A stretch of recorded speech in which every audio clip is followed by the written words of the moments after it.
பிரியமான தேவனுடைய ஜனமே, இந்த காலை ஆராதனையிலே உங்கள் சந்திப்பதிலே நான் பெருமகிழ்ச்சி அடைகிறேன்.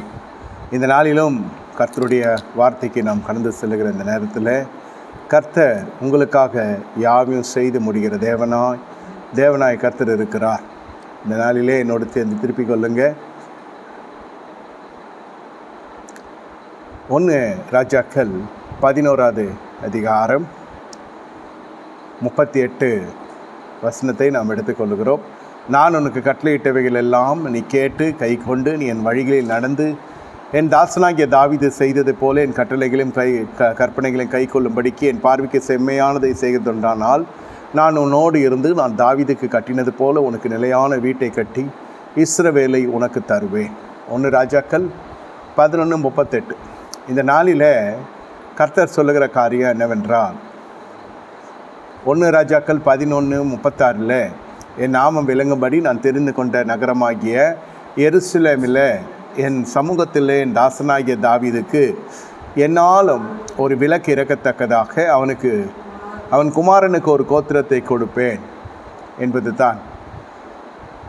இனி வருகிற நாட்கள் உன்னை கர்த்தர் எப்படி ஆசீர்வதிக்க போகிறார் என்றால், என்னாலும் ஒரு விலக்கு இருக்கத்தக்கதாக உங்களுடைய சந்ததிக்கு கர்த்தருடைய ஆசீர்வாதம் வரப்போகிறது.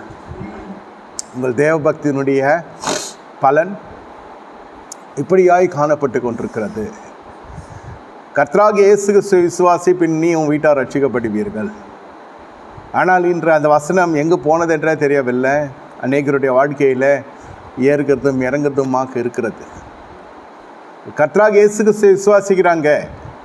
தங்களுடைய பிணிகள், தங்களுடைய பாவங்கள், தங்களுடைய சாபங்கள், தங்களுடைய நெருக்கங்கள், சிறையிருப்புகள் எல்லாம் முடிகிற வரை கர்த்தராகிய இயேசு கிறிஸ்துக்குள்ளே ஆவியானுடைய அசைவாடுதலுக்குள்ளே காணப்பட்டு அதன் பிறகு விடுதலை வந்தவுடன் அடுத்த சந்ததி தலை தூக்க ஆரம்பிக்கிறது. அப்பொழுது அடுத்த சந்ததி என்ன சொல்லுகிறதோ அதன்படி போய்விடுகிறது விசுவாசிகளுடைய வாழ்க்கை. அதனால் போன எல்லா காரியங்களும் 2 மடங்கு அவர்களுடைய வாழ்க்கையில் உள்ளே வந்து அவர்களை அழுத்தி போட்டுக்கிறதாக, சிறைப்படுத்துகிறதாக காணப்படுகிறது. கர்த்தர் கொடுத்தார் பாருங்க ஆதி விடுதலை, உங்கள் ஆதி அன்பை பார்த்து கர்த்தருடைய இரக்கத்தை நிமித்தம் அதுதான் நின்று கொண்டிருக்கிறது. அதனால் சாட்சி எப்படி இருக்குது என்று கேட்டால், என்றோ குணமான சுகம், என்றோ குணமாக்கப்பட்ட வியாதியின் பேரில் அந்த சாட்சி இருக்கும்.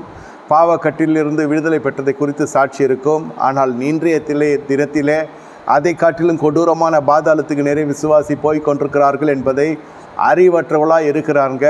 அதை எடுத்து உரைப்பதற்கு ஆட்களும் குறைவாக இருக்கிறாங்க. ஏன்னா இப்போ குற்றத்தை எல்லாம் எடுத்து சொன்னால் சாயந்தர ஆராதனைக்கு ஆட்கள் வரமாட்டாங்க.